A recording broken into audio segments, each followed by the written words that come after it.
Billionaire visits ex-wife's cabin, never imagining the treasure he'd find.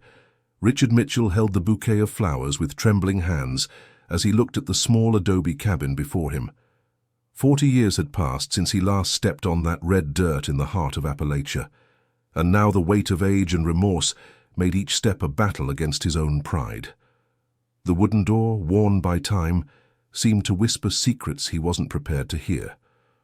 For 4 decades, Richard had built an empire that made him the richest man in the Deep South, but at that moment, facing the humble dwelling where Margaret had lived since they parted, he felt like the poorest of men. He approached slowly, as if each movement could undo the decision that had brought him there. The colorful flowers in his hands seemed inadequate against the simplicity of the place. Daisies, roses, and carnations he had bought in the nearest town, a 2-hour drive away, now seemed like a meaningless gesture compared to the magnitude of what he needed to say. He knocked 3 times, his heart racing as it hadn't in decades. The silence that followed was deafening. He knocked again, this time with more force, but nothing. A feeling of emptiness began to settle in his chest when he heard footsteps coming from behind the small structure. A middle-aged woman appeared around the side of the cabin, looking at him with suspicion. Her face was marked by the sun and years of hard work, common traits in that region where life had always been tough. "Are you looking for someone?" she asked, wiping her hands on the apron over her simple dress. "I'm looking for Margaret Thompson. Does she live here?" Richard's voice came out weaker than he would have liked. The woman examined him from head to toe, noting the dark, well-tailored suit, the fine leather shoes, and especially the expensive flowers he held. It was obvious he didn't belong to that place. "Mrs. Margaret isn't here." "No," she replied with a certain coldness. "When will she be back? Can I wait for her?" "She won't be back any time soon. She's been at the city hospital for 3 days." The words hit Richard like a punch to the stomach. His legs wavered, and he had to lean against the doorframe to keep from falling. The flowers slipped from his right hand, scattering on the packed dirt floor. "Hospital? What happened to her?" His voice came out as a desperate whisper. The neighbor watched him with curiosity. There was something about this well-dressed man's reaction that intrigued her. The genuine worry in his eyes didn't seem fake. "And who are you to her?" she questioned, crossing her arms. Richard hesitated. How to explain 40 years of absence? How to summarize a lifetime of regret in a few words? Was, he stammered, struggling to find the right words. "We were married a long time ago." The woman's expression changed immediately. Her eyes widened and she took a step back, as if she had seen a ghost. You are him," she murmured, pointing a trembling finger at Richard. "Who?" "The man who abandoned Margaret when she was pregnant 40 years ago." Richard's world collapsed in that instant. His knees gave way and he sat down heavily on the cabin's small step, his hands covering his face. The truth he had tried to bury for decades had come back to haunt him. "Pregnant?" he repeated, his voice muffled by his hands. "She was pregnant when we separated." "What do you mean you didn't know?" the woman practically shouted, indignant. "Of course you knew. That's why you ran off like a coward, leaving her to raise the child alone." "I swear to God I didn't know." Richard lifted his face, his eyes wet. "If I had known, I never would have—" "Liar," the neighbor interrupted him. "Margaret told me 1,000 times how you vanished off the face of the earth when she said she was expecting your child." The accusation hit him like a hailstorm. Richard tried to remember those last days with Margaret 40 years ago. They had fought a lot. He was obsessed with leaving that backcountry to try his luck in the big city. She wanted him to stay, to build a life right there. Their last conversation had been a violent argument, full of harsh words that still echoed in his memory. "Where is this child now?" he asked, his voice barely coming out. "What child?" "She's a 40-year-old woman, married, with children of her own. And you can be sure she hates you as much as her mother did her whole life." Each word was a stab to his heart. Richard imagined the daughter he had never known, growing up without a father, hating a man who didn't even know she existed. He imagined Margaret, young and pregnant, being abandoned in that small country town while he left in search of wealth. "Which hospital is she in?" he asked, trying to pull himself together. And what do you want with her now, 40 years later? The woman was visibly irritated. Did you come to show off that you got rich? To humiliate a poor woman who spent her whole life struggling alone? I just want to see her. I need to explain. Explain what? That it took you 40 years to remember you had a family. She shook her head in contempt. Margaret is at St. Michael's Hospital in the city, but you can be sure neither she nor her daughter will want to see your face. The neighbor turned her back and started to walk away, but stopped and turned around again. And another thing, mister. What's your name again? Richard. Richard Mitchell. Richard, she repeated with disdain. We've heard about you all our lives around here. The man who left here poor and got rich up in New York City. We always knew Margaret was your woman, but she never spoke of it. Now I understand why. She paused, as if deciding whether or not to continue speaking. Margaret is the most respected woman in this community. She helped everyone here for 40 years, even when she was struggling herself. When she had little, she shared with those who had nothing. She raised her daughter working day and night, sewing for others, washing clothes, selling treats at the market, and she never spoke ill of you to anyone. Tears began to roll down Richard's face. The image of a young, determined Margaret blended with that of the mature woman he had lost forever. But the daughter speaks, the neighbor continued. Jennifer doesn't mince words. She's the one who hates you with all her heart. And you can be sure that if you show up at the hospital, she'll make a scene. Richard stood up slowly, the flowers still scattered on the ground around his feet. He took one last look at the cabin where Margaret had lived all those years. The adobe walls were worn by time, the tiled roof had some broken pieces, but you could tell someone cared for the place with affection. There was a small side garden with some drought-resistant plants, and the wooden door, though old, was well kept. How is she? In the hospital, I mean. Is it serious? He asked, fearing the answer. The neighbor sighed, and for the first time her face softened a little. Heart trouble. She'd been having chest pains for a while, but never wanted to see a doctor. Said it was nonsense, that she had more important things to spend money on. She only ended up in the hospital because she fainted at Jennifer's house in front of the grandchildren. The grandchildren? 2 little boys, the joy of Margaret's life. She lives for those children. Richard absorbed the information in silence. Grandchildren he would never know. An entire family that had grown up without him. What's the full name of Jennifer? Jennifer Thompson Davis. She married Michael Davis, a good young man she's known since childhood. They work together at the City Hall. And does she know who I am? Of course she does.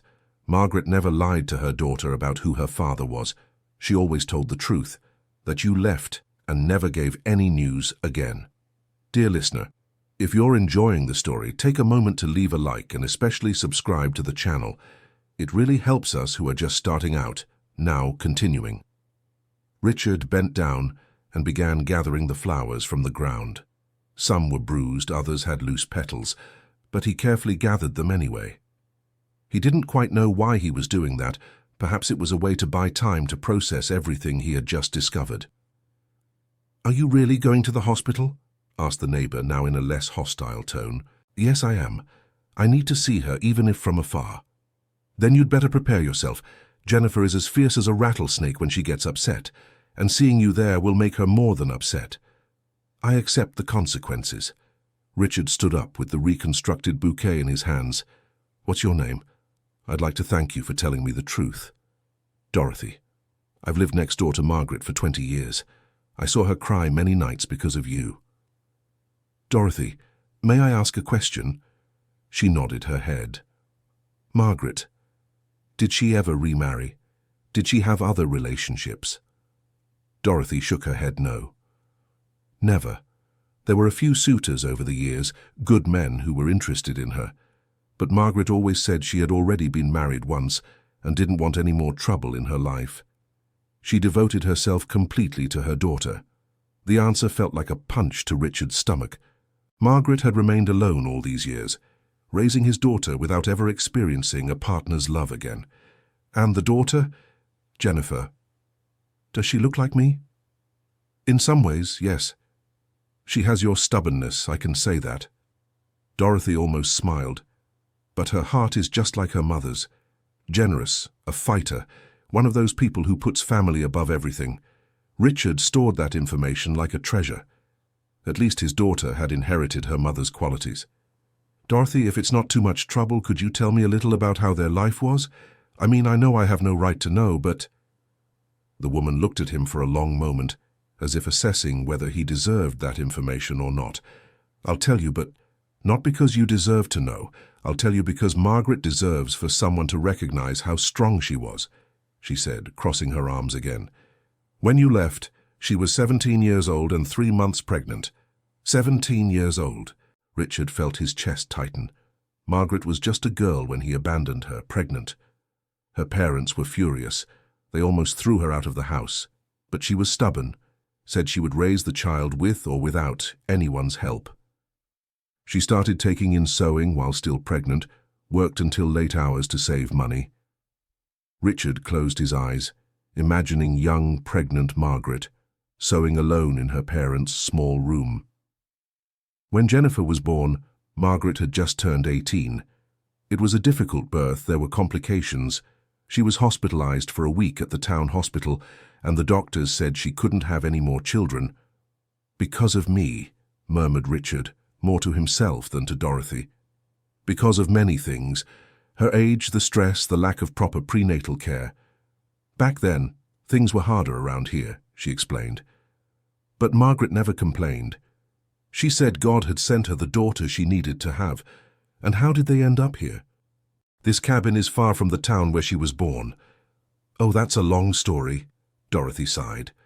When Jennifer was about 2 years old, Margaret's parents decided to sell the property and move to Chicago, following an older son. They wanted her to go with them, but Margaret was afraid of the big city. She said she preferred to stay in the countryside. And did she know anyone here? Not a soul. She arrived here with a suitcase of clothes and the little girl in her arms. She rented this cabin and started a new life. I remember it like it was yesterday. She was so young, but she had a determination that impressed everyone. Richard looked again at the small structure. Imagining Margaret arriving there with a small child, knowing no one with nowhere to return to, made his heart break. Her first job here was washing clothes for the wealthier families in the area. She'd wake up at 4 in the morning to collect the laundry, wash it in the creek that runs back there, and deliver everything by the end of the day. Jennifer would be tied to her back while she worked. Tied to her back? Yes, the way mothers do it here in the countryside. With a cloth to leave her hands free to work, the girl practically grew up glued to her mother. The image was both beautiful and tragic. Richard imagined his baby daughter being carried by Margaret's hard-working hands as she struggled to survive. But Margaret was clever. She soon realized that sewing paid better than washing clothes. She bought a used sewing machine. It took her 8 months to pay it off in installments and started making clothes to order. And did it work out? It did. Margaret always had a knack for sewing, and around here there weren't many options. Soon she was making party dresses, children's clothes, mending what was torn. The money wasn't much, but it was enough to live with dignity. Richard felt smaller and smaller in the face of Margaret's strength of character. While he struggled to get rich in the capital, she struggled to survive with dignity in the countryside. And Jennifer, what was she like as a child? A clever girl, just like her mother. She learned to read at 4, was always top of her class in school. Margaret insisted that she study, said her daughter was going to be different, was going to have the opportunities she never had. Did she manage to study? She did. Jennifer finished high school and then took a technical accounting course in the city. That's how she got the job at the town hall. Today she's in charge of the payroll for all the municipal employees. The pride in Dorothy's voice was evident, and Richard felt that pride was shared by the whole community. Margaret must be very proud of her daughter. She is, always has been. But you know what she's proudest of? Seeing that Jennifer has built a happy family. Michael is a good man, a hard worker. Their 2 boys are polite, smart. Margaret always says she managed to break a chain. What chain? The chain of suffering. She suffered a lot when she was young, but she did everything so her daughter wouldn't go through the same. And Jennifer is doing the same thing with her own children. Richard absorbed that information in silence. His ex-wife and his daughter had built something that he, with all his wealth, had never managed. A truly united and happy family. "Dorothy, may I ask one more question?" "Go ahead." "Margaret, did she ever talk about me?" The woman hesitated, as if deciding whether or not to answer. "Look, I probably shouldn't say this, but—" She paused. "In the early years, she did. Especially when she'd had a few shots of moonshine at town festivals. She'd get sad, say she still loved you, that she hoped you'd come back one day." Richard's heart raced. Margaret had waited for him. She had loved him even after being abandoned. But that was a long time ago, Dorothy hurried to add. Over the years, she stopped talking about it. And after the grandchildren were born, it seems she completely forgot about the past. Now she lives for those children. What are their names, the grandchildren? Matthew and Daniel. Twins, they're 8 years old. They look just like their father, but their mannerisms are all from their grandmother. Affectionate, well-mannered, always concerned about her. Richard imagined 2 8-year-old boys running through the house, filling Margaret's life with joy and purpose. It was an image that moved him, and at the same time tortured him because he knew he would never be part of that family picture. Do they know they have a grandfather? Jennifer never lied to her children. She said her father lived far away and that they didn't speak. The boys always ask why, but she avoids the subject. And what does she say when they insist? That some people need to stay in the past so we can live the present in peace. Jennifer's answer, relayed by Dorothy, was like a slap in Richard's face. His own daughter considered him a person better left in the past. The sun was getting stronger, and Dorothy began to show signs she wanted to end the conversation. Richard realized he had overstayed his welcome with the woman. "Dorothy, thank you so much for everything you've told me. You've been kinder to me than I deserved." "I didn't do it out of kindness," she answered sincerely. "I did it for Margaret. She always taught me that holding a grudge only hurts the one who holds it. Maybe it's time for you to settle accounts with the past. Do you think she would forgive me?"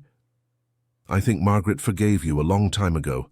The problem is, you've never forgiven yourself." Dorothy's words echoed in Richard's mind as he headed back to the car. She was right. He had never forgiven himself for abandoning Margaret, and now discovering she had been pregnant made the weight of his guilt almost unbearable. The drive back to the city was silent. Richard drove slowly, absorbed in thoughts about the last 40 years of his life. He had built a business empire, amassed a fortune he couldn't even properly calculate, but he had never married again. He had never allowed anyone to get close enough to touch his heart. All those years he had convinced himself he had made the right decision by leaving the countryside. He told himself Margaret was holding him back, preventing him from achieving his dreams. Now he realized he had left behind the only thing that truly mattered: true love. Arriving in the city, he looked for St. Michael's Hospital. It was an old building, but well kept, typical of a small town. In the parking lot, he sat in the car for a few minutes, trying to find the courage to go in. The flowers were already wilted from the heat, but they still retained some of their original beauty. He arranged them one last time before getting out of the vehicle. The hospital reception was busy. There were several people waiting, some visibly worried, others just accompanying relatives. Richard went to the information desk. "Good afternoon. I'd like to inquire about a patient, Margaret Thompson." The receptionist, a young woman in a white uniform, checked the computer. "Yes, she is admitted. Are you a relative?" Richard hesitated. Technically, he was no longer Margaret's relative. They had been married 40 years ago, but they had never officially divorced. "I'm her ex-husband." "Oh, you must be Michael then. Your wife was here earlier asking about her mother-in-law." No, I'm the—" Richard realized explaining would be complicated. "Can I see her?" "At the moment she's sleeping. Visiting hours are only during the established times, from 2 p.m. to 4 p.m. and from 7 p.m. to 9 p.m., and only for close relatives." Richard looked at his watch. It was 2:15 in the afternoon. He was still within visiting hours. "Which room is she in?" "Room 204, second floor." "But I must warn you, she had an episode last night and is medicated to rest. She might not be awake." The elevator seemed to ascend in slow motion. Richard felt his heart beating out of rhythm and his hands sweating cold. 40 years for this moment, and he had no idea what he would say or how he would react upon seeing Margaret again. The second-floor hallway was silent. Only the sound of his footsteps echoed on the cold floor. Room 202, 203, 204. Richard stopped in front of the slightly open door and took a deep breath. That's when he heard voices coming from inside the room. A mature, feminine voice was speaking softly. "Mom, the doctors said you're going to be okay. The boys miss you, but they understand that Grandma needs to rest to get better." Richard recognized it must be Jennifer talking to her mother, his daughter, the girl he had never met, now a 40-year-old woman caring for her sick mother. "Michael managed to get time off work and is taking care of the twins. They sent drawings for you. They're in your bag over there." Richard moved a little closer to the door. Through the crack, he could see a middle-aged woman sitting in a chair beside the bed. She had brown hair tied in a simple bun, wore a light blue blouse, and was holding the hand of someone lying in bed. "You need to stop worrying about everyone and take care of yourself," Jennifer continued. "We've talked about this 1,000 times. You can't try to solve everyone's life in the community." A weak voice responded from the bed, but Richard couldn't make out the words. "No, Mom. Dorothy is taking care of your house, watering the plants. Everything's fine. You just need to focus on getting better." Richard decided it was time to enter. He knocked lightly on the slightly open door and pushed it slowly. "Excuse me?" Jennifer immediately stood up from the chair, looking at him with surprise. Richard had a few seconds to observe his daughter before she reacted.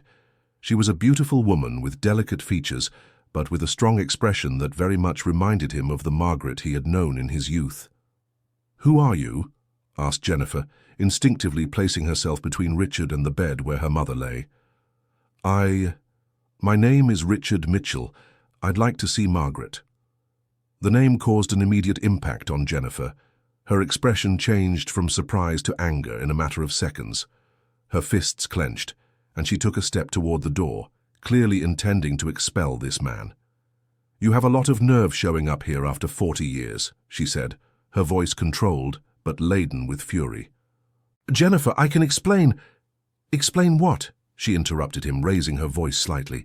"How you abandoned my pregnant mother, how you disappeared into the world and never gave any news, how you let her raise a daughter alone while you got rich over in New York City." Richard looked over Jennifer's shoulder and managed to see Margaret in the bed. She was awake, her eyes wide, looking at him as if seeing a ghost. "Margaret," he murmured, and it was as if 40 years vanished in an instant. "Don't you dare say my mother's name," Jennifer hissed, furious. "You don't have that right." "Jennifer, please let me talk to her for just a few minutes." "Absolutely not. You're going to leave here now, before I call security." That's when a weak but firm voice came from the bed. "Jennifer, let him stay." Mother and daughter looked at each other. Jennifer seemed not to believe what she had heard. "Mom, you're not well. You don't have to go through this." "I'm well enough to make my own decisions." Margaret tried to adjust herself better in bed. "Let him in." Jennifer hesitated for a few seconds, looking alternately at her mother and at Richard. Finally, she relented, but not without a warning. 5 minutes. "And if you feel unwell, I'll throw him out of here myself." She left the room, but Richard knew she hadn't gone far. She was probably on the other side of the door, listening to everything. Finally, alone with Margaret, Richard slowly approached the bed. The woman he saw before him was very different from the young girl he had left 40 years ago, but he still immediately recognized those brown eyes he had loved so much. "Margaret," he repeated, his voice choked. "Richard," she replied simply, showing neither anger nor joy. 40 years. 40 years, he confirmed, placing the wilted flowers on the small table beside the bed. "How are you?" "Old, tired, sick," she gave a half-hearted, sad smile. "And you?" "Rich, from what I've heard." "Very rich, and very unhappy." Margaret studied him for a few seconds. The man before her had completely white hair, deep wrinkles around his eyes, but he still maintained the upright posture and determined gaze she remembered. "Why did you come here, Richard?" The simple question took him by surprise. He had rehearsed several answers during the trip, but none seemed adequate at that moment. "I don't know," he answered honestly. "Maybe because I'm getting old and started thinking about the past. Maybe because I realized I've built an empty life. Or maybe because I never managed to forget you." Pretty words, but they're just words, Richard. 40 years of silence can't be fixed with a bouquet of flowers. "I know. I didn't come here expecting your forgiveness. I just came to see you one more time." Margaret closed her eyes for a moment, as if gathering strength to continue the conversation. "Jennifer told me you didn't know she was pregnant when you left." "It's true. I only found out today when I arrived at your house. The neighbor told me. Dorothy, she always did talk too much." "Margaret, if you had known, what?" she interrupted him. "Would you have stayed? Would you have given up your dreams of grandeur for a pregnant girl from the country?" The question echoed in the small room. Richard knew she deserved an honest answer. "I don't know," he admitted. "Maybe not. I was very young, very ambitious, very selfish. But I wish I'd had the chance to choose." "Well, I tried to give you that chance," she said, opening her eyes and fixing her gaze on him. "I tried to talk to you before you left." "What do you mean?" Dear listener, if you're enjoying the story, please take a moment to like and especially subscribe to the channel. It really helps us who are just starting out, now continuing. "That last week, when you were making preparations to leave, I found out I was pregnant. I tried to tell you several times, but you always said you were busy, that it wasn't the time to talk about those things." Richard vaguely remembered those days. He was indeed obsessed with the travel preparations, selling his few possessions, organizing the documents, dreaming of the new life awaiting him in the city. "Do you remember our last argument?" asked Margaret. "I remember. You wanted me to stay. You said we could be happy right here. I wanted to tell you about the baby that day, but you started shouting, said I was selfish, that I wanted to trap you in a mediocre life. You said you never really loved me, that I was just a distraction." The words came back to Richard's memory like a punch. He really had said that in the heat of the argument. Cruel words he had spoken to hurt, to create a distance that would make it easier to leave. "I didn't mean any of that," he murmured. "I was afraid, Margaret. Afraid of being trapped, afraid of not being successful, afraid of disappointing you." "Well, you managed one thing," she smiled sadly. "You never disappointed me because I never expected anything from you after that day." The silence that followed was heavy. Both were lost in memories of a time that could no longer be changed. "And after I left?" asked Richard. "How was it?" "Hard. Very hard." Margaret took a deep breath. "My parents were furious when they found out about the pregnancy. My father wanted to send me to New York City after you, to resolve the situation. Why didn't you come? Because my mother made me see that you had already made your choice, that if you had wanted a family with me, you would have stayed. That chasing after a man only brings humiliation." Richard imagined Margaret young and pregnant, being advised by her mother to forget the man who had abandoned her. "And you agreed?" "At first, no. I cried a lot, waited a lot.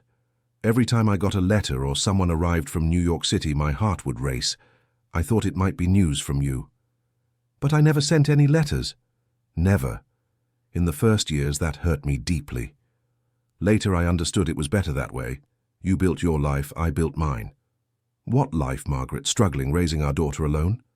"Our daughter has a name," she gently corrected him. "Jennifer, and she wasn't raised in need. She was raised with love, hard work, and dignity." "I'm sorry, Jennifer." "Our daughter, Jennifer. She's not ours either, Richard. She's mine. I'm the one who carried her in my womb for 9 months. I'm the one who suffered in childbirth. I'm the one who woke up in the middle of the night when she cried. I'm the one who worked day and night to support her. You have no right to call her ours." The correction was harsh but fair. Richard lowered his head, accepting the truth. "You're right. I'm sorry." "No need to apologize. You just need to understand that some things can't be recovered with words." "And she... Jennifer, does she know the whole story?" "She does. I never lied to her about who her father was. When she asked about you, I told her the truth, that you had left before she was born and we had never heard from you again. And how did she react? When she was little, she would get sad. She'd ask if you didn't like her, if she had done something wrong. I always said it had nothing to do with her, that it was problems between adults. Richard's heart broke imagining his daughter as a child, wondering why her father didn't want her. And when she grew up? When she grew up, she stopped asking about you, especially after she got married and had the children. I think she understood that a family is made of those who stay and care, not just those who sire. The grandchildren, what are they like? They are the joy of my life. For the first time, Margaret's face truly lit up. Matthew and Daniel, 8-year-old twins, smart, affectionate, full of energy. They are my children of the heart. Do they know about me? They know there's a grandfather who lives far away, but they've never pressed much on the subject. Michael's family is very present in their lives, so they don't feel a lack of father figures. Richard absorbed the information in silence. His family had formed and grown without him, and apparently wasn't missing him. Margaret, may I ask a question that might be indiscreet? You may. Did you never think of marrying again? Did no one ever come along? Margaret took a long time to answer, as if deciding whether or not to share that part of her life. There were a few interested men, yes, especially when Jennifer was a teenager, and I was still relatively young. And why didn't you? For several reasons, she sighed. First, because I was too busy raising my daughter and working. Second, because none of them were really interested in taking on a woman with a nearly grown daughter. And third, she took a long pause. Third, because I was still in love with you. The confession hit Richard like a thunderbolt. He had expected many things from this conversation, but not this. You still were? For many years, yes. I held on to the foolish hope that one day you'd come back, that you'd realize we had something special, that family was more important than money. And when did you stop hoping? When Jennifer got married, I was 42, she was 22. That day, watching my daughter at the altar, I realized I had wasted half my life waiting for someone who was never coming back. And then? Then I decided I would live the rest of my life for myself and for my family, that I wouldn't waste another single minute thinking about Richard Mitchell. Did you succeed? I did, to this day. The "to this day" hung in the air between them. Richard wondered if seeing him again had stirred up old feelings in Margaret. And you? She asked. You never married? Never. Why? Because I never found anyone who made me feel what you made me feel. Nonsense. In 40 years, with all the money and success you've achieved, you must have met hundreds of interesting women. I've met many women, admitted Richard. Beautiful, intelligent, sophisticated, but not one who made me want to build a family. Or perhaps you became incapable of real love. Margaret's observation was probably true. Richard had emotionally armored himself after leaving her, building a financial empire on the rubble of his ability to love. It's possible, he agreed. Maybe I became an empty man inside. What a waste, she murmured more to herself. What's a waste? You. Us. What we could have built together. Richard felt an immense desire to hold her hand, to promise it wasn't too late, that they could start over. But he knew it would be cruel to give false hope to a sick woman who had rebuilt her life without him.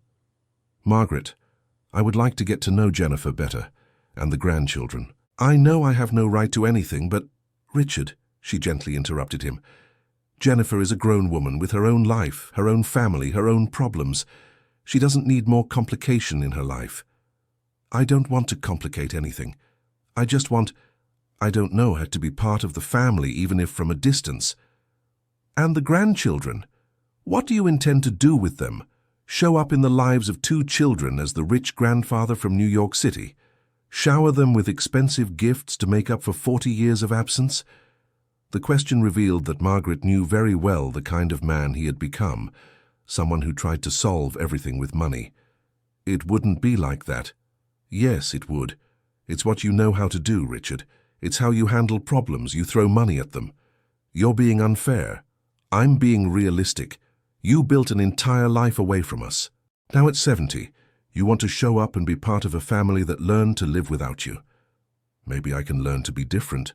Maybe, but not at the cost of my grandchildren's emotional stability. Richard realized Margaret was protecting the children from the possible instability his presence could cause. It was a maternal attitude he respected, even if he didn't completely agree. What if I prove I've changed? What if I show I can be a positive presence in their lives? How do you intend to do that? I don't know yet, but I can try. Margaret studied him for a long moment. It was clear she was weighing whether or not to give him that chance. You would have to talk to Jennifer first. She's the one who decides about her children's lives. And you? Would you put in a good word for me? I won't get in the way if that's what you're asking, but I won't make it easy either. If you manage to earn Jennifer's trust, it will be on your own merit, not because I interfered on your behalf. That's fair, he agreed. At that moment, the door opened, and Jennifer entered the room. It was clear she had heard at least part of the conversation. The 5 minutes passed a long time ago, she said, looking directly at Richard. Jennifer, he rose from the chair where he had been sitting during the conversation. I'd like to speak with you too. We have nothing to talk about. Please, just a few minutes. Mom? Jennifer looked at Margaret, seeking guidance. Talk to him, dear, but make your boundaries very clear. Jennifer hesitated, but finally agreed. 5 minutes, downstairs in the hospital garden. Richard said goodbye to Margaret with a nod. He knew this might be the last time he would see her, as any future contact now depended on her daughter's approval. The hospital garden was small, but well kept. There were some benches under the shade of old trees, and it was there that Jennifer led him. She sat down, keeping a considerable distance from him, making it clear this was not a friendly conversation. You may speak, she said, crossing her arms. Richard observed her for a few seconds. His daughter was a beautiful woman with delicate features but a strong expression. She had her mother's brown eyes, but the determined chin reminded him of his own family. First, I want to apologize, he began. I know I have no right to your forgiveness, but I need you to know that I never knew your mother was pregnant when I left. And does that change anything? She asked coldly. For me, it does. It means I didn't consciously abandon a pregnant woman. But you abandoned a woman you loved. I did, yes, and that was unforgivable. At least you admit it. They were silent for a few moments. Richard was trying to find the right words to express 40 years of regret. Jennifer, I know I can't get back the lost time. I know I can't just appear in your life now and expect to be welcomed as a father, but I would like the chance to get to know you and your children. Why? The question was direct, without beating around the bush. 40 years later, why this sudden interest in the family you abandoned? Because I'm getting old and realizing I've built an empty life. I have more money than I could spend in 10 lifetimes, but I have no one who truly cares about me. That sounds very selfish. You want to use us to feel better about your choices. Maybe it is selfish, he admitted, but it's also sincere. And perhaps I could contribute in some way to your lives. With money? If you need it, yes, but not just with money. With what else? You don't know me. You don't know my children. You know nothing about our lives. What else could you possibly offer besides money? The question left him speechless for a moment. Truly, what else could he offer? Life experience, advice, companionship, he tried. Advice about what? How to abandon your family in pursuit of wealth, how to live 40 years alone. Every word from Jennifer was precise, hitting Richard's weakest points. She had learned from her mother to defend herself with intelligence and firmness. Jennifer, I understand your anger. You have every right to hate me. But your children, they aren't to blame for what happened between us. They don't deserve to be deprived of knowing their grandfather. My children are deprived of nothing. They have a family that loves them, cares for them, is present in their lives every day. They don't need a grandfather from New York City who shows up now and then with expensive gifts. It wouldn't be like that. Then what would it be like? Are you going to move here? Are you going to leave your life as a successful businessman to come live in the countryside and spend time with grandchildren who don't even know you? The question caught him off guard. Richard hadn't thought about practical details like that. I could come visit them often. And when you get tired, when you realize dealing with 8-year-olds isn't as fun as you imagined, when they start becoming part of your routine, demanding time and attention. Leaving again? No. How can I be sure of that? How can I trust someone who has already shown they are capable of abandoning their family when it becomes inconvenient? Richard had no answer to that question. Jennifer was right. He had given no proof that he could be trusted when it came to family. You can't be sure, he admitted. I can only ask for a chance to prove I've changed. A chance that could cost my children's emotional stability. Or it could enrich their lives with a new family relationship. Jennifer fell silent for a few minutes, clearly weighing the pros and cons of the situation. Even if I agreed, she finally said, what kind of relationship do you imagine having with us? I don't know. I never thought about the details. Maybe we could start slowly with occasional visits and see how things develop. And what if my mother doesn't recover completely? If she needs special care, are you prepared to handle that too?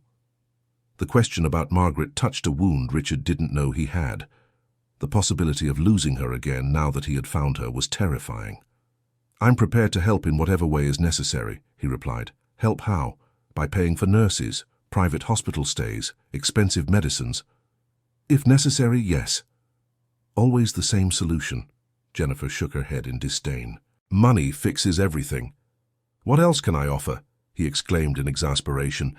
I don't know how to care for sick people. I have no experience with family. I don't know how to be a grandfather. The only thing I know how to do well is make money and offer it to solve problems. Then perhaps you should learn other things before wanting to be part of our family. How do I learn? Who will teach me? Life, yourself, your own experiences. No one is born knowing how to be a father or a grandfather. We learn by doing, by making mistakes, by trying again. But for that, I would need a chance. And to have that chance, you would need to convince a mother that it's worth risking her children's happiness. They had reached an impasse. Jennifer had legitimate reasons to protect her children, and Richard had no way to prove he deserved an opportunity. What do I need to do to convince you? He asked. I don't know. Maybe start by showing you truly care about my mother's well-being without expecting anything in return. How so? Mother will need special care during her recovery. She'll have to do physical therapy, have regular doctor's appointments, take expensive medications. And she'll need company, someone to help her with daily tasks. And how can I help with that? You could start by quietly covering the medical costs without expecting recognition. And if you really want to show you've changed, you could spend some time here in town near the hospital, available for whatever is needed. Jennifer's suggestion was both simple and revolutionary. It would mean temporarily abandoning his business in New York City to stay in a small town, devoting himself to the care of his ex-wife. Do you think your mother would accept that? I don't know. You'd have to ask her. But one thing I can guarantee. If you do this without expecting anything in return, without pressuring to meet the grandchildren, just because you want to help, maybe I'll start to believe you've really changed. And if I do this, would you give me a chance? Perhaps very slowly, very carefully, and on the condition that at the first sign you're harming my children, you disappear from our lives forever. I accept the conditions, Richard said immediately. Think carefully before you accept. I'm not talking about a few weeks. My mother's recovery could take months, and during that time you'd have to live here, far from your business, from your comfortable life in New York City. My business can run without me for a while, and comfort hasn't brought me happiness. Jennifer studied him for a long moment, as if trying to see through his intentions. All right, she finally said. I'll make a proposal. You can stay in town during my mother's recovery period. You can help with the medical costs. You can visit her at the hospital. You can even help at her house when she's discharged, but you won't meet my children yet. That part comes later, if and when I decide it's safe. I accept. And there's one more condition. What? You cannot use this period to try to win my mother back. She doesn't need any more suffering in her life. If you're doing this to try to restart a relationship with her, you'd better give up now. The condition caught him by surprise. Richard hadn't consciously thought about winning Margaret back, but perhaps deep down, that's what he wanted. "That's not my intention," he lied. "Great. Then it's settled." They got up from the bench and went back to the hospital. In the elevator, Jennifer broke the silence. "One last thing. If you decide to do this, you'll have to deal with me too. I take care of my mother.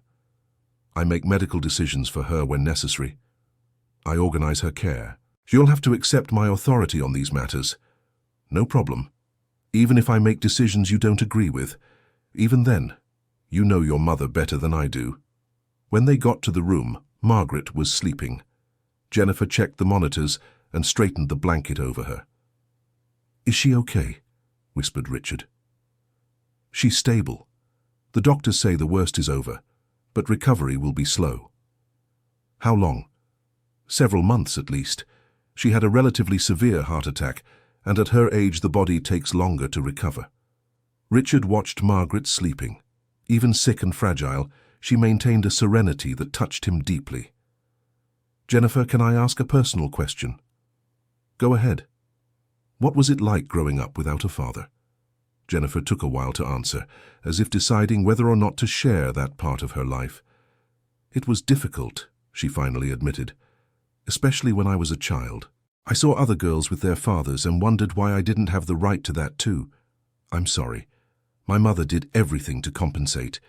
She worked hard to give me what I needed. She attended all the school activities. She helped me with homework. But there were things she couldn't give." "What kind of things?" "The feeling of security that comes from having a father present, a positive male role model, the pride of introducing your father to your friends." "Did you ever hate me?" "For a long time, yes, especially in my teens. I blamed you for everything that went wrong in my life, for all the difficulties we went through. And now? Now I understand that hatred only hurts the one who hates. I learned to live without that feeling. But you still feel anger." "I do. Anger for growing up without a father, anger for my mother suffering so much, anger for my children not having the chance to know their grandfather from a young age. And can that anger be healed? I don't know. Maybe with time, if you prove you've really changed." They stayed a few more minutes in the room watching Margaret sleep. Richard felt strange being there, like an intruder in a family scene he wasn't a part of. "I'll talk to the doctors about how to proceed with the treatment costs," he said. "I'll handle that. You just need to make sure the money doesn't run out. You can count on it.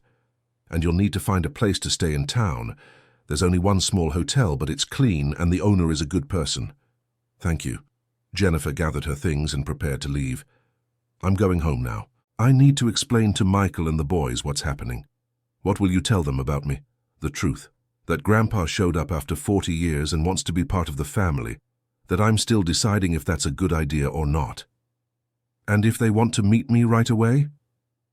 "I'll explain they need to be patient, that the adults need to sort some things out first." "That's fair."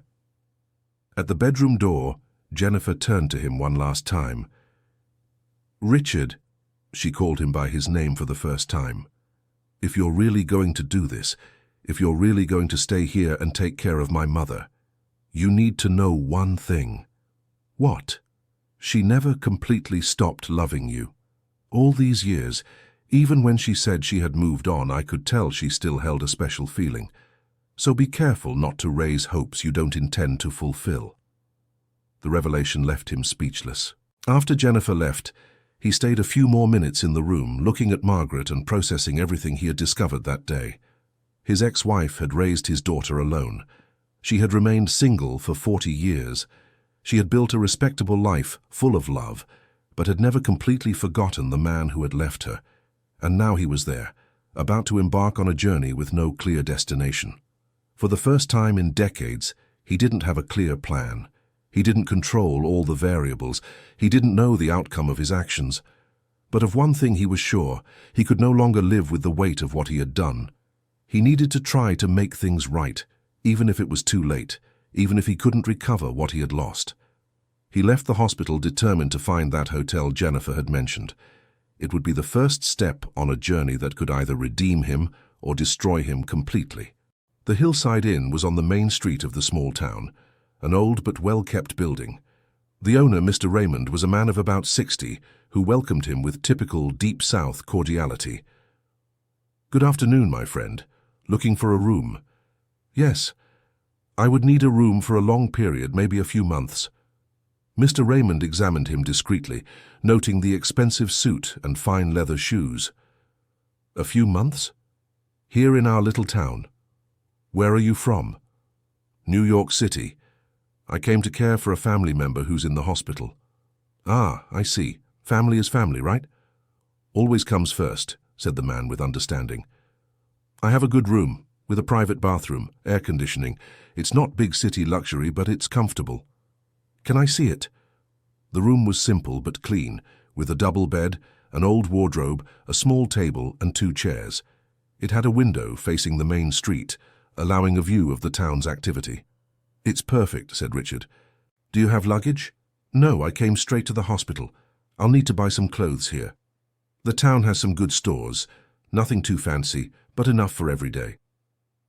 While checking in, Richard asked about the town, the businesses, the local life. Mr. Raymond seemed happy to have a guest interested in talking. "Do you know the area?" "I was born nearby, but I left a long time ago, almost 50 years. "Wow, half a century. Must have changed a lot." "It has, but some things remain the same." "Like what?" "The people, the simplicity, the way everyone knows and helps each other." "That's true. It's still like that here. Everyone knows everyone's business, for better or worse," laughed Mr. Raymond. "By the way, if it's not too personal, which family member did you come to care for?" Richard hesitated. He knew that in a small town news traveled fast, and perhaps it was better to be frank from the start. "My ex-wife, Margaret Thompson, Mr." Raymond's expression changed immediately. He stopped writing in the register book and looked directly at Richard. "You are you the Richard who left 40 years ago?" "That's me." "Good Lord," the man murmured, making the sign of the cross. "Everyone around here knows that story. Margaret is very beloved in the community. I imagine I'm not too well liked around here. Look, my friend, I won't lie. The story that reached us wasn't very favorable to you. But that's in the past, right? What matters is you came back to take care of her now that she needs it." "That's right." "And how is she?" "We heard she had a heart problem." "She's stable. She'll need care for a while." Mr. Raymond finished the registration and handed over the room key. "If you need anything, just say so. Here we treat everyone well, regardless of the past." "Thank you. Do you know any store where I can buy some basic clothes?" "There's Mrs. Mary's shop 2 blocks from here. She has men's clothes, nothing too fancy, but good quality." Richard thanked him and went up to the room. It was strange to be in that environment, so different from his luxurious penthouse in New York City. But there was something comforting about the simplicity of the place. He sat on the edge of the bed and called his assistant in New York City. "William, it's me." "Richard, how was the trip? Are you coming back already?" "No. Actually, I'm going to stay here for a while. Maybe a few months." "A few months, but what about business? And the meetings next week?" "You'll have to cancel everything and reorganize my schedule. Keep only the essentials, things that really need my personal approval." "Richard, is something going on? You're not one to cancel appointments." "I'm fine. I just need to resolve some personal matters that have been neglected for a long time." "Can I help with anything?" "Yes, I need you to transfer an amount to an account I'll give you. It's to cover medical treatment." "How much?" "Whatever is necessary. And William, I want this done with total discretion. No detailed receipts or unnecessary paperwork." "Understood. Anything else?" "Yes. Cancel all my social engagements for the next few months. If anyone asks where I am, just say I'm taking care of family matters." After hanging up, Richard lay down on the simple bed and closed his eyes. For the first time in decades, he didn't have a packed schedule. No important meetings, no urgent business decisions to make. He only had a sick ex-wife to care for, a daughter to win over, and grandchildren he didn't even know if he'd ever meet. It was terrifying and liberating at the same time. The next morning he woke up early and went to buy clothes. Mrs. Mary's shop was small but well organized. The owner, a friendly lady about 70 years old, helped him with poorly disguised curiosity. "Good morning." Are you the new guest at Mr. Raymond's? Yes, I am. I need some basic clothes, pants, shirts, underwear. Mrs. Mary helped him choose simple but good quality pieces. While he tried on the clothes, she asked discreet questions about his stay in town. Will you be here long? A few months. I'm taking care of a family member. Oh yes, I heard someone is in the hospital. It's always hard when family gets sick. Richard realized she knew exactly who he was, but was being too polite to confront him directly. Do you know Margaret Thompson? Of course I know her, a blessed woman. She always helped everyone here in town. When my husband got sick a few years ago, she insisted on sewing some clothes for him without charging a thing. She was always generous and hard-working. She raised that daughter with a lot of sacrifice, but with a lot of love too. Jennifer is a golden girl, polite, respectful. I'm sure she is. Have you known the family for a long time? Yes, a very long time, he replied, without going into details. Mrs. Mary finished the sale and wrapped the clothes. I hope the family member recovers soon, she said, handing over the packages. Thank you, I hope so too. Back at the hotel, Richard took a shower and put on one of the simple shirts he had bought. It felt strange to wear clothes so different from his tailored suits, but there was something comforting in the simplicity. He headed to the hospital for the second visit. He was nervous, not knowing how Margaret would react to seeing him again, especially after the conversation they had had the day before. In the hospital corridor, he found Jennifer coming out of her mother's room. Good morning, he greeted her. Good morning. She's awake and asked if you were going to show up today. She asked. I don't know if that's a good sign or not. May I see her? You may, but please don't get her agitated. She had a rough night with some heart arrhythmias. Richard entered the room and found Margaret awake, looking out the window. She turned when she heard his footsteps. You came back, she said, showing no surprise. I came back. How are you feeling today? Tired, old, scared, she answered honestly. And you? Did you sleep well at the hotel? Did Jennifer tell you I stayed in town? She did. She said you plan to stay a few months to help me during my recovery. That's true. If you'll allow it. Margaret studied him for a long moment. Why would you do that, Richard? 40 years later. Why do you care what happens to me? Because I realized I made the biggest mistake of my life when I left here, and maybe this is my last chance to try and fix at least a small part of the damage I caused. You can't fix 40 years of absence with a few months of care. I know, but I need to try. And your business, your life in New York City? They can wait. For the first time, I have something more important to do. Margaret looked away, as if trying to process that information. Jennifer said you agreed to some of her conditions. I did. I won't push to meet the grandchildren until she thinks it's appropriate.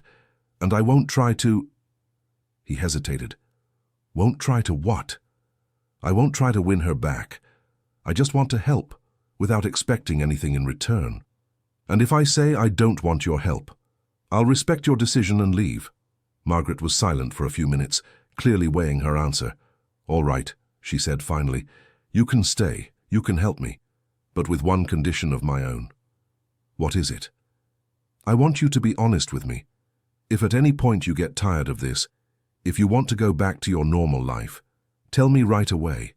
Don't disappear again without a word. I promise. And one more thing. I don't want you to do this out of pity for me or guilt over the past. If you're going to stay, let it be because you really want to be here. Richard approached the bed, and for the first time since he had arrived, took her hand. I want to be here, Margaret, more than anything else in life. She didn't pull her hand away, but she didn't squeeze his either. It was a first step, small but significant. Then it's settled. Let's try. Dear listener, if you're enjoying the story, please take a moment to like and especially subscribe to the channel. It helps us a lot as we're just starting out. Now continuing. In the days that followed, Richard established a simple but comforting routine. He woke up early, had breakfast at the small diner next to the hotel and went to the hospital. He spent the entire morning with Margaret, talking about everyday things or simply keeping quiet company. In the afternoon, when Jennifer arrived to visit her mother, he would discreetly withdraw, giving space for the moment between mother and daughter. He used this time to explore the town, get to know the local shopkeepers, or simply walk the streets observing the simple life of the countryside. In the evening, he would return to the hospital for one more visit before going back to the hotel. Margaret always seemed more relaxed in the evening, less formal, more willing to talk about the past. It was during one of these nighttime conversations that she told him details about the pregnancy and Claudia's birth. "When I found out I was pregnant, I was happy and terrified at the same time," she said, adjusting herself in bed. "Happy because I always wanted to have your children, terrified because I knew you were planning to leave. If you had told me—" "I tried to tell you, Richard, several times, but you were always talking about your plans, about how you were going to conquer the world there in New York City. I was very immature. We were too young. I was 17, you were 20. We thought we knew everything about life. You knew more than I did. You had your feet on the ground. I did because I had no choice. When my belly started to grow and you had already left, I had to grow up quickly." Richard imagined Margaret young and pregnant, having to face alone the prejudices of a small conservative town in the 1980s. How did people react when they found out? "It was hard. Many people judged me, said I had indulged myself by getting pregnant while single. Others were more understanding, especially women who had been through similar hardships." "And your parents?" "My father was furious. He wanted to send me away to an aunt's house in another state, so I could have the baby away from the gossip. My mother was the one who defended me." "Your mother was always a strong woman. She was the one who taught me that a woman can raise a child alone as long as she has determination and love to give. And you had both. I had to. Jennifer deserved the best I could offer." Richard absorbed that information, imagining his daughter's first years of life. "What was she like as a baby?" Margaret's face lit up as she spoke of her little daughter. "She was an angel. She cried little, slept well, smiled at everyone. But she was very clever, learned everything quickly." "And when did she start talking?" "Early. By 1 year she was already saying a few words. By 2 she spoke in complete sentences. She was always very communicative." "And when did she start asking about her father?" Margaret's expression saddened slightly. "Around 3 years old. She started noticing that other children had a father and she didn't. She would ask where her daddy was." "What did you tell her?" "The truth, adapted for her age. I said that Daddy had gone to work very far away and couldn't come home." "Did that satisfy her?" "For a while. But when she grew a little older, she started asking harder questions. Why didn't Daddy send letters? Why didn't he call? Why didn't he come visit her on holidays?" Each question Margaret recounted was like a stab in Richard's heart. Imagining his little daughter questioning his absence was almost unbearable. "And you kept telling the truth?" "I did. When she turned 6, I explained that Daddy had decided to build a new life somewhere else, and that sometimes that happened with families." "How did she react?" "She cried a lot. She asked if she had done something wrong, if Daddy didn't like her. It was one of the hardest conversations of my life." "I'm sorry, Margaret. I'm sorry for causing you both that pain. What's past is past, but now you're here and maybe it's time for her to have some answers that only you can give." "What kind of answers?" "Why you left? Why you never tried to make contact? Why it took 40 years to come back? And if the answers aren't satisfactory, at least they'll be honest. It's better than the fantasies a child creates when there are no explanations." They fell silent for a few minutes, each lost in their own thoughts. "Richard, can I ask a personal question?" "Of course." "In all these years, were you never curious about me? About whether I had gotten married, if I was doing well, if I had other children?" The question touched on a point Richard had tried to avoid, even in his most intimate thoughts. "I did miss you," he admitted, "especially in the first few years. Sometimes I was tempted to come back, just to see how you were." "Why did you never come back?" "Pride. Fear. And then, as the years passed, I thought it would be cruel to appear in your life after you had rebuilt yourself." "You thought I had rebuilt myself?" "I hoped you had. I wanted to believe you had found a good man, that you had gotten married, that you were happy. And if you had known I remained single all these years, I would have felt guilty and tempted to come back sooner. Guilty about what? For having prevented you from being completely happy with someone else. You didn't prevent anything, Richard. The choices were mine. No one forced me to stay single. But perhaps if I hadn't existed in your life, if you hadn't existed in my life, I wouldn't have had Jennifer. And she is the best thing that ever happened to me. The statement touched him deeply. Even after all the suffering he had caused, Margaret still considered that something good had resulted from their relationship. And the grandchildren? What are they like? They are my joy. Her face lit up again. Matthew is quieter. He likes to read, to draw. Daniel is more energetic, wants to play all the time, do sports. Do they look like me? In some ways. Matthew has your way of getting focused when he's interested in something. Daniel has your stubbornness when he wants something. And physically? They look more like their father. But Matthew has your eyes, the same color, the same way of furrowing his brow when he's thinking. Richard tried to imagine an 8-year-old boy with his eyes, furrowing his brow the same way he did. Are they good boys? They are excellent, polite, affectionate, intelligent. Jennifer and Michael are very present parents.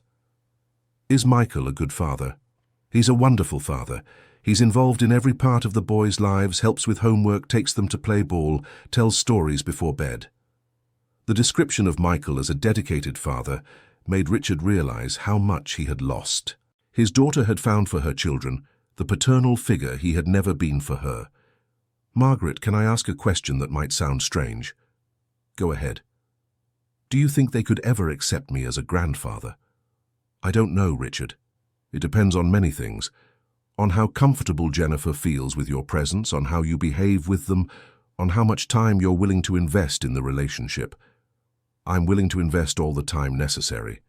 It's easy to say that now, but dealing with children is different from running businesses. They have complex emotional needs, ask difficult questions, are sometimes inconvenient with the schedules we choose. I am prepared for that. I hope you are. Because if you meet them and then disappear from their lives, it will be more cruel than never having appeared at all. Margaret's warning echoed Jennifer's feelings. Both were protecting the children from the possibility of suffering another disappointment. I won't disappear, he promised. You can't know that for sure. Life has its complications and we can't always keep our promises. Then what do I need to do to prove I'm trustworthy? Time, Richard. Only time can prove that. In the following days, Margaret began to show signs of improvement. The heart arrhythmias stabilized, she could sit up in bed for longer periods, and her appetite was returning. The doctor in charge of her treatment, Dr. Wilson, was a middle-aged man who had known Margaret for many years and clearly respected her greatly. Mrs. Margaret is responding well to treatment, he explained to Richard and Jennifer during a consultation. The heart is recovering better than we expected for someone her age. When can she be discharged? Asked Jennifer. In another week, maybe 2, but she will need special care at home, regular medication, rest, supervised light exercise, and above all, no stress or physical exertion. And for how long will she need this care? Asked Richard. For several months, perhaps a year. It depends on how she responds to treatment and how much she can adapt her lifestyle to the new limitations. After the conversation with the doctor, Jennifer and Richard left the hospital together. It's going to be complicated, she said, worried. I'll have to take a leave from work to care for her, at least for the first few months. You don't have to. I can hire a private nurse to stay with her during the day. My mother won't accept having a stranger care for her. She's too independent for that. What if the nurse was only for emergencies, to be on standby in case something happens? Jennifer considered the proposal. Maybe, but it would have to be someone she trusts, preferably someone from the area. Do you know anyone qualified? There's Mrs. Grace. She's a retired nursing technician, has lived here in the city for a long time. My mother likes her. Can I talk to her? I can talk to her. She knows me better. At that moment, Richard realized that Jennifer was gradually accepting his help, even if she still maintained a cautious distance. Jennifer, can I ask a question? Go ahead. How did your children react when they found out I showed up? She took a while to answer, as if choosing her words carefully. They were curious. They asked a lot of questions about the grandfather who suddenly appeared. What kind of questions? Why you had been away for so long? If you're really rich, like people in town are saying. If you're going to bring them gifts. And what did you answer? That their grandfather was busy with work and now decided to come meet them. That money isn't the most important thing in a person. And that gifts only have value when they come from someone who truly cares about us. Those are wise answers. I've learned to be practical with them. There's no point in creating fantasies or false expectations. And were they satisfied with the answers? For now. But children are persistent. Soon they'll want more details. And when that happens?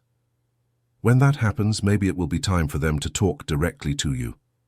Really? Perhaps. If by then you have proven to be a stable presence in our lives. It was the first time Jennifer spoke about the possibility of him meeting his grandchildren as something concrete, not just a remote possibility. How long do you think I need to prove that? I don't know. It's not a matter of a specific time, it's a matter of trust. And trust is built day by day with consistent small gestures. What kind of gestures? Being present when you promise to be. Helping without expecting recognition. Respecting our decisions even when you don't agree with them. Showing that you care about my mother's well-being above your own needs. Am I doing that? You're trying. And that's already more than I expected. In the following days, Richard focused on doing exactly what Jennifer had described.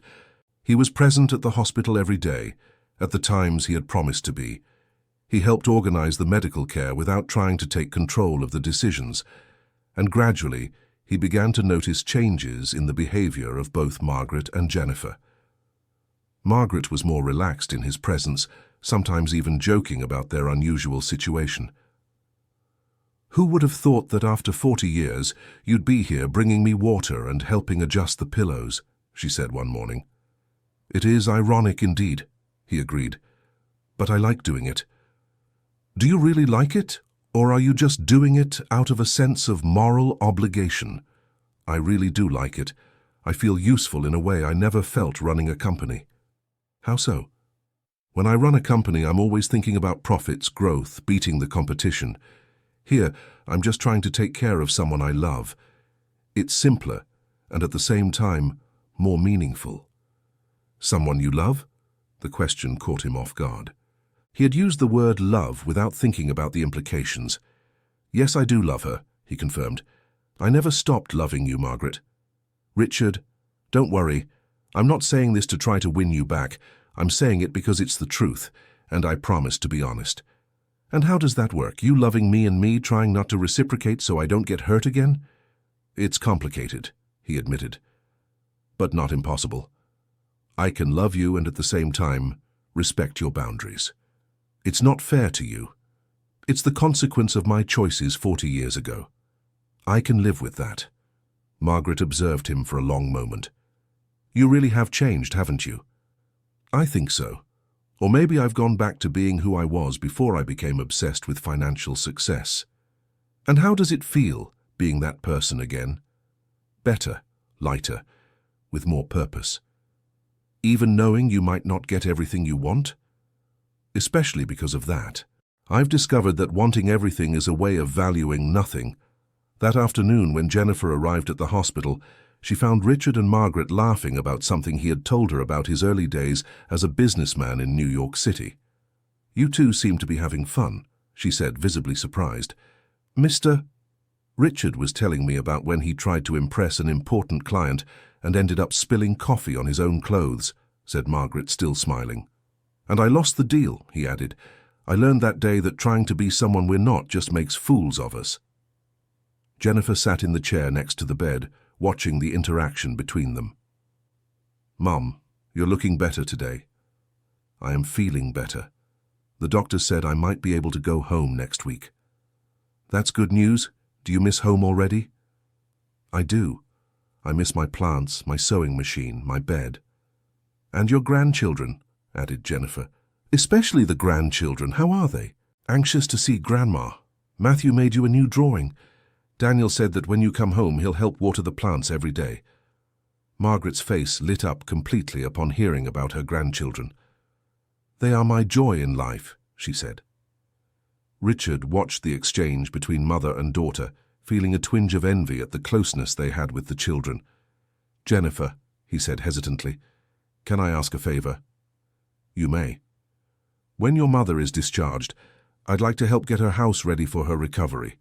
Maybe some improvements to make the environment more suitable. What kind of improvements? I don't know. Whatever the doctor recommends. Maybe a more comfortable chair, a phone for emergencies, some adaptations to make moving around easier. Jennifer looked at her mother as if asking for approval. What do you think, Mom? I think it could be helpful, said Margaret. But nothing too extravagant. I don't want the house to feel different from how it's always been. Understood, agreed Richard. Only what's necessary for your safety and comfort. And there's another thing, said Jennifer. If you're really going to help take care of my mother, you need to understand her routine, the things she likes to do, the times she's used to. I'm willing to learn. For example, she likes to wake up early and have coffee on the back porch, looking at the yard. On Sundays, she always listens to a country music program on the radio. And every afternoon when it's not raining, she likes to water the plants herself. Can those things be kept up during her recovery? Some, yes. Others will have to be adapted. She won't be able to lift heavy things, so watering the plants will have to be a supervised activity. I can supervise her with that. You can. But you'll have to be patient. My mother doesn't like being treated as an invalid. I understand. I'll learn to help without seeming like I'm helping. Jennifer almost smiled at the comment. That's exactly it. And another thing, she gets visits from various people in the community. They're friendships she's built over the years. You'll have to deal with that too. No problem. In fact, I'm curious to meet the people who have been part of her life all these years. Some will treat you well, others might not be so receptive. Your story is known around here. I can handle that. Are you sure? Because some people can be very direct with their criticism. I deserve the criticism, and maybe it's time to face it. That night, alone in the hotel, Richard reflected on how his life had completely changed in just a few weeks. A month ago, his biggest worry was a business meeting. Now he was planning how to adapt a simple cabin to care for the woman he had abandoned 40 years ago. It was a radical change, and he still wasn't sure of all the implications. But one thing he knew for sure. For the first time in decades, he felt he was doing something truly important. The next day, Dr. Wilson confirmed that Margaret could be discharged the following Monday. She's recovering very well, he said. But remember, the first few months at home are crucial. Any sign of worsening, any chest pain, shortness of breath, or dizziness, bring her back immediately. Don't worry, doctor, said Jennifer. We'll keep an eye on everything. And the medications must be taken strictly on time. I've organized a chart to make it easier to manage. Richard took the chart and studied the times and dosages. It's complex, he observed. 3 different medicines, 5 times a day. That's why it's important to have someone responsible managing it, said the doctor. A forgotten dose or a mix-up could be dangerous. I can take responsibility for that, offered Richard. Do you understand medications? Asked Dr. Wilson. No, but I can learn, and I'm very organized with schedules. Jennifer seemed surprised by the offer. Are you sure you want that responsibility? I do. It's a concrete way to help. Then it's settled, said Dr. Wilson. I'll explain each medication in detail, and I'll leave my number for any questions. For the next 2 days, Richard dedicated himself to preparing Margaret's house for her arrival. First, he visited the small property to assess what needed to be done. The cabin was simple but cozy. It had 2 small bedrooms, a room that also served as a kitchen, and a bathroom. The furniture was old but well kept, and there was a rustic charm that reminded Richard of his childhood in the countryside. Dorothy, the neighbor, offered to help. The house is clean. I've been looking after it, she said. But you might need a few things for Margaret's comfort. What do you think would be necessary? A more comfortable chair for her to rest in during the day. The sofa is too low. It will be hard for her to get up. And maybe a landline phone for emergencies. I'll take care of that today. And in the backyard, some plants need special care. Margaret always took care of them personally, but now she'll have to guide someone to do it for her. Richard spent the afternoon tending to the garden, following Dorothy's detailed instructions. It was physical work he hadn't done in decades, but he found he liked the feeling of having his hands in the soil. "You have a knack for this," commented Dorothy, watching him water the plants. "My grandfather had a small farm when I was a boy. I spent many afternoons helping him with the planting." "And you never did that kind of work again?" "Never. When I went to New York City, I thought that sort of thing was hick stuff, that I had evolved beyond it. And now? Now I realize it was arrogance. There's a peace in this kind of work that no business venture can provide." Dorothy smiled, seeing Richard dirty with soil but visibly relaxed. "Margaret always said you'd come back one day. I never believed it, but she was always sure." "She said that?" "She did, especially in the early years. She said she knew you, that underneath all that ambition was a good man who would one day realize what really matters in life. And what did you think?" "I thought she was fooling herself, that it was a way of not accepting she had been abandoned." "And now?" "Now I think she knew you better than I ever imagined." That evening, Richard dined at the small restaurant next to the hotel. It was a family-like atmosphere, where the few customers knew each other and talked about town happenings. Gradually, people grew accustomed to his presence. Some still looked at him with curiosity or suspicion, but others began to greet him politely. It was during one of these meals that he met Mr. Jack, a man of about 80 who had been a friend of Margaret's father. "You're the Richard who left 40 years ago," the old man said, without beating around the bush. "That's me. I knew Margaret's father, hard-working, honest man.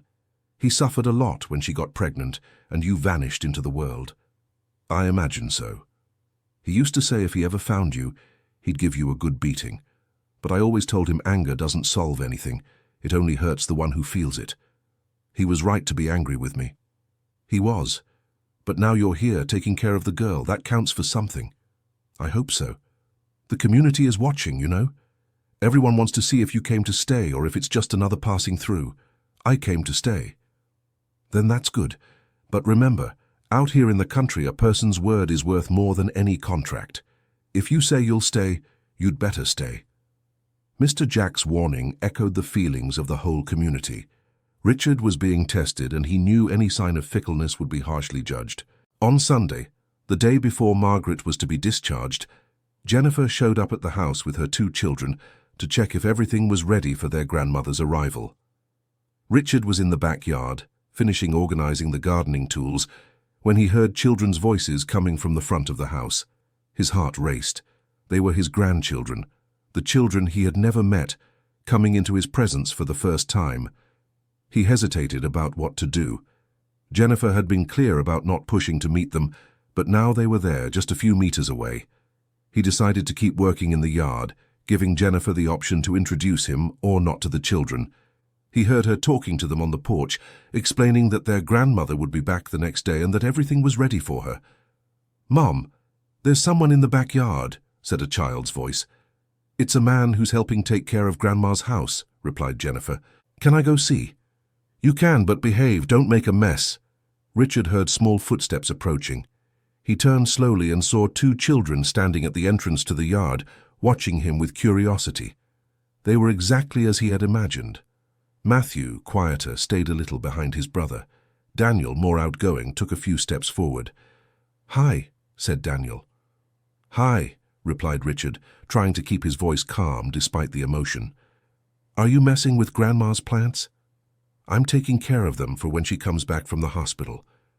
I know how to take care of plants too. Grandma taught me." "Do you really? That's good." Matthew moved a little closer, but still kept his distance. "Have you known our grandma for a long time?" he asked. "Yes, I have. A very, very long time." "How long?" Richard hesitated. "How do you explain 40 years to an 8-year-old? "Since before you were born. Since before your mother was born." The boys exchanged glances, impressed by the idea of someone being so old. "So, you're really old then," observed Daniel, with the typical honesty of children. "Yes, I am. Very old." "Older than Grandma?" "A little bit older." At that moment, Jennifer appeared in the yard. "Boys, don't bother the gentleman while he's working." "They're not bothering me," Richard said quickly. "They're being very polite." "Matthew, Daniel, come here," she called. The children obeyed but kept looking at Richard with curiosity. "Mom, who is this man?" asked Matthew. Jennifer took a deep breath, as if preparing for a difficult moment. "Boys, remember I told you that you had a grandfather who lived far away?" They both nodded. "This man is your grandfather?" The silence that followed was deafening. The children looked from Jennifer to Richard, trying to process the information. "Our real grandfather?" asked Daniel. "Your real one?" "The one who was far away." "That's right." Matthew, the more observant one, asked, "Why were you far away, Grandpa?" A child's simple question carried the weight of 40 years of complex explanations. Richard knelt down to be at eye level with the boys. "Because I made wrong choices when I was younger, I thought other things were more important than family." "What things?" "Work, money, things that I now realize weren't truly important." "And now?" asked Matthew. "Now I want to be close to family, if you'll let me." The children exchanged looks again, as if communicating silently. "Mom said you're going to take care of Grandma," said Daniel. "Yes, I am. I'll do everything I can to make sure she gets better." "And will you live nearby?" Richard looked at Jennifer, seeking guidance with his eyes. "For a while, yes," she replied. "Your grandfather is going to stay in town to help take care of Grandma." "Every day?" "Every day." Matthew, who had remained quieter, finally stepped closer. "Grandpa, do you know how to play?" The question caught him off guard. When was the last time he had played? Could he even remember being a child once? "It's been a long time since I played," he admitted. "But I can learn again if you teach me." "We can teach you," said Daniel excitedly. "We know lots of games." "And we'll help take care of Grandma too," added Matthew. "She likes it when we help in the yard." "Then we can work together," suggested Richard. "Maybe," agreed Daniel. Jennifer watched the interaction with a mix of caution and hope.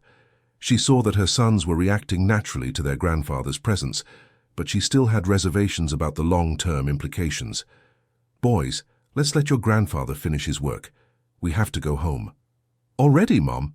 protested Daniel. "Yes, you'll have other chances to talk with him." "Will we really?" asked Matthew, looking directly at Richard. "If you want to, and if your mom allows it, yes." "We do," Daniel said immediately. Matthew nodded, more reserved but clearly interested too. After they left, Richard stood alone in the yard trying to process the encounter. He had just met his grandsons, had talked with them, had made promises he hoped he could keep. It was the beginning of something new, and he prayed he wouldn't ruin it all as he had in the past. On Monday morning, Margaret was discharged from the hospital. Richard and Jennifer went to pick her up together, bringing a borrowed wheelchair to make the transport easier. "I don't need this chair," protested Margaret. "I can walk just fine." "It's just a precaution, Mom," said Jennifer. "The doctor recommended avoiding unnecessary exertion in the first few days." "Unnecessary exertion," she grumbled. "Walking has become unnecessary exertion." Richard pushed the wheelchair down the hospital corridor, feeling strange in that role. He had never taken care of anyone like that before, and every gesture was a discovery. In the car, Margaret was silent, looking out the window as they neared home. "How do you feel?" asked Richard. "Old," she replied with a half-smile. "And tired, but happy to be leaving that place. The house is ready for you. We organized everything according to the doctor's recommendations. I hope you haven't changed too much. I like things the way they've always been." When they arrived at the cabin, Dorothy was waiting at the door with a wide smile. "Welcome back, Margaret. I've missed you." "Hi, Dorothy. Thank you for taking care of everything." Richard helped Margaret out of the car and slowly accompanied her to the front door. She insisted on walking on her own, but accepted leaning on his arm. Inside, she looked around, checking for changes. "New chair," she observed, seeing a comfortable armchair in the living room. "For you to rest in during the day," explained Jennifer. The doctor said it's important to alternate between lying down and sitting. And this phone? For emergencies, said Richard. I left my cell number written down there along with Jennifer's and the hospital's. Margaret sat in the new armchair and sighed. It's comfortable, she admitted, but strange. 40 years sitting on the same sofa. Now I have to get used to new furniture. If you don't like it, we can exchange it, offered Richard. No, it's fine. It's just a matter of getting used to it. Jennifer organized the medications on the kitchen table, following the chart the doctor had provided. Mom, Richard is going to be in charge of the medication schedule. He insisted. Insisted? I did. It's a way for me to feel useful, he explained. And what if you get the times mixed up? I won't get them mixed up. I'm very systematic with this sort of thing. Margaret watched him for a moment. All right, but if I forget to take any, it's your fault. I accept the responsibility. The first day home was one of adjustment for everyone. Richard learned to prepare the special tea Margaret liked to drink mid-morning. Jennifer taught him how she liked the pillows arranged on the bed. Dorothy showed him where the gardening tools were kept. In the afternoon, when Margaret was dozing in the new armchair, Richard went out to water the plants in the backyard. That's when Daniel and Matthew appeared, coming from school. Hi, Grandpa, said Daniel, still a little shy with the address, but clearly making an effort to be friendly. Hi, boys, how was school today? Normal, replied Matthew. We had a math test. Was it hard? Not too bad. I like math. And you, Daniel? I prefer PE. We played football today. You like football? We do. Do you play football, Grandpa? I used to when I was your age. It's been a long time since I've touched a ball. Want to play with us? Asked Daniel excitedly. I can try, but you'll have to be patient with an old man. Is Grandma sleeping? Asked Matthew. She's dozing. The doctor said she needs lots of rest. Can we see her? Of course, but very quietly so we don't wake her. The three entered the house silently. Margaret was sleeping in the armchair with a blanket over her legs. The boys approached carefully. She looks tired, whispered Matthew. She's recovering, Richard explained softly, but she's very happy when you come to visit her. We'll come every day, promised Daniel. She'll like hearing that. They left the house quietly and returned to the backyard. Grandpa, can you teach us how to take care of the plants like you learned? Asked Matthew. Of course. Your grandmother loves this garden very much. She'll be happy to know you're helping. For the next hour, Richard taught his grandchildren how to water the plants without drowning the soil, how to identify leaves that needed pruning, how to recognize signs of pests. It was the first time in his life he truly felt like a grandfather, sharing knowledge and building bonds with the children. Grandpa is smart, observed Daniel. Why do you think that? You know a lot of things, about plants, about medicine, about taking care of people. I'm learning to take care of people. It's new for me. But you're learning fast, said Matthew. Mom said you'd never taken care of anyone before. That's true. I was always very busy with work. And now you don't work anymore? Now my job is to take care of your grandmother and to get to know you better. We like you, Grandpa, said Daniel, with the straightforward sincerity of children. The statement touched Richard deeply. It was a simple acceptance, without adult complications, without resentments from the past. I like you both very much too, he replied, feeling tears in his eyes. When Jennifer arrived to pick up the boys, she found the three of them in the backyard, working together in the garden. Mom, look how beautiful the garden is, said Daniel, running to show her the plants. Grandpa taught us how to take care of it properly, added Matthew. I see you had fun, she said, looking at Richard. They're great kids, Jennifer. Smart, curious, affectionate. Yes, they are. And it seems they've adapted well to your presence. I hope to continue deserving this acceptance. That's up to you, she said, but without the harshness of the first days. That night, after everyone had left, Richard and Margaret were alone in the small house. She was sitting in the new armchair, having her evening tea, while he organized the medications for the next day. How did you feel on your first day home, he asked. Good. Tired, but good. It's nice to be in my own space again. And living with me here, isn't it too strange? It is strange, but not uncomfortable. That's good. Richard, can I say something? Of course. I saw you today with the boys, in the backyard. And what did you think? I thought you're really trying, for real. I am trying. And they liked you. Matthew even smiled a few times, and he's more reserved with new people. They're special children. They are. And they deserve to have a grandfather present in their lives. Do you think I can be that grandfather? I think you can try. But remember, being a grandfather isn't just playing in the backyard and teaching about plants. It's being there in the difficult moments too, on the days they're sick or in a bad mood or throwing tantrums. I'm prepared for that. I hope you are, because once they get used to you, you can't disappear again. I won't disappear, Margaret. How can you be so sure? Because I finally understood what's really important in life. In the days that followed, a routine was established in the small house. Richard woke up early and made breakfast for both of them. Margaret took her first medications of the day, and they talked about the plans for the next few hours. During the morning, she rested in the armchair while he took care of the housework and the garden. In the afternoon, when the grandchildren arrived from school, the three of them worked together in the backyard or played simple games on the porch. Jennifer appeared every day in the late afternoon to check on how her mother was doing and to pick up her children. Gradually, her distrust of Richard diminished. "You're doing better than I expected," she admitted one afternoon.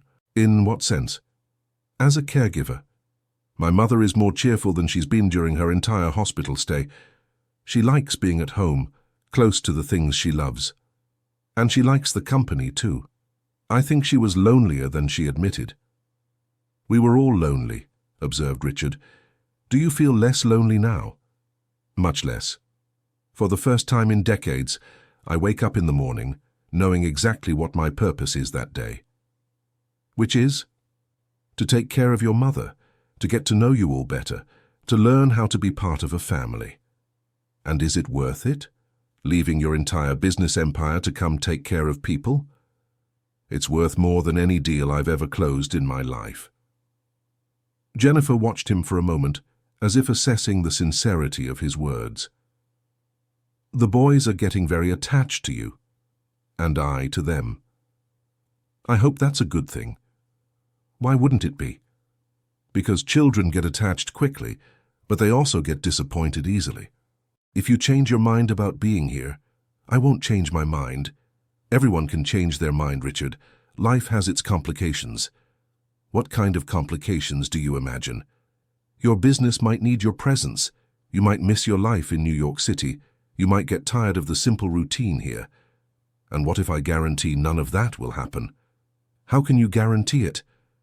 "I can sell the businesses, move here permanently." The suggestion left Jennifer visibly surprised. "You would do that?" "I would, if it were necessary to prove I'm here to stay." "You don't need to make drastic decisions, at least not yet." "When would be appropriate?" "When you are absolutely sure it's what you want, because going back on it later would be cruel to all of us." That night, Richard called William, his assistant in New York City. "How are things there?" he asked. "Running smoothly. A few clients asked when you're coming back, but we've managed to keep everything running. William, I need to talk to you about something important." "Go ahead." "I'm thinking of selling the company." "Selling?" William's voice rose an octave. "Richard, is everything all right? Did something happen?" "Everything's fine. Better than it's been in years, but I found something more important to do with my life, which is to take care of the family I neglected for 40 years. And you need to sell the company for that?" "I need to commit completely. I can't have one foot here and the other there." "Richard, this is a very big decision. Perhaps you should think about it a little more." "I've been thinking for weeks, and each day I become more convinced it's the right decision. At least come back to New York City to handle the details personally. I can't leave here now. The person I'm caring for needs me every day." "Then leave it for later, when she's better." "No, William. I want to settle this soon. Can you start looking for interested buyers?" "I can, but are you absolutely sure?" "I am." After hanging up, Richard sat on the porch of the small house watching the stars. It was a clear night, without the light pollution of the big city, and the sky was full of bright points. When was the last time he had stopped to look at the stars? He couldn't remember. "Can't sleep?" asked Margaret, appearing at the door. "I was thinking. And you?" "You should be resting." "I heard you talking on the phone. Business?" "In a way. I'm thinking of selling my company." "Selling? Why?" "So I can stay here permanently." "Richard, you don't need to do that. Not for our sake. It's not because of you. It's for my own sake. I've discovered I don't want to live that life anymore." "What life?"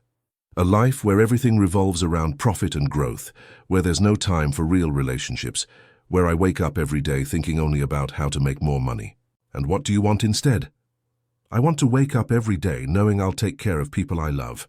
I want to see my grandchildren grow up. I want to help you recover completely. I want to learn to be the person I should have been 40 years ago." Margaret sat in the chair beside him. "And what if it doesn't work? What if you find that life here is too simple for someone used to luxury and power?" "Then at least I will have tried. And if it doesn't work, at least I won't spend the rest of my life wondering what if. And what if it does work? If it works, I will have finally found what I've been searching for 40 years without knowing it." "What is that?" "Peace of mind, true purpose, a family." They stayed silent for a few minutes, watching the stars. "Richard, can I make a confession?" "Of course. When you showed up at the hospital, my first impulse was to send you away." "Why didn't you?" "Because I saw something in your eyes that I had never seen when we were young." "What did you see?" "Humility, vulnerability, a deep sadness that made me realize you had also suffered all these years." "I suffered, more than I ever imagined possible. And now? Do you still suffer?" "Now I feel a peace I've never experienced before. Even with all the uncertainties, even without knowing if you forgive me completely, even without guarantees about the future." "Why this peace?" "Because I'm doing the right thing, finally. End of story." Now tell us what you thought of this story of new beginnings and forgiveness. What did you feel when Richard finally reunited with his family after 40 years? Do you believe it's never too late to fix the mistakes of the past? And Margaret, do you think she made the right decision by giving a second chance to the man who had abandoned her? We really want to know your opinion in the comments. If you like this story of second chances and transformation, leave your like and, most importantly, subscribe to the channel so you don't miss other moving stories about love, family, and the power of forgiveness.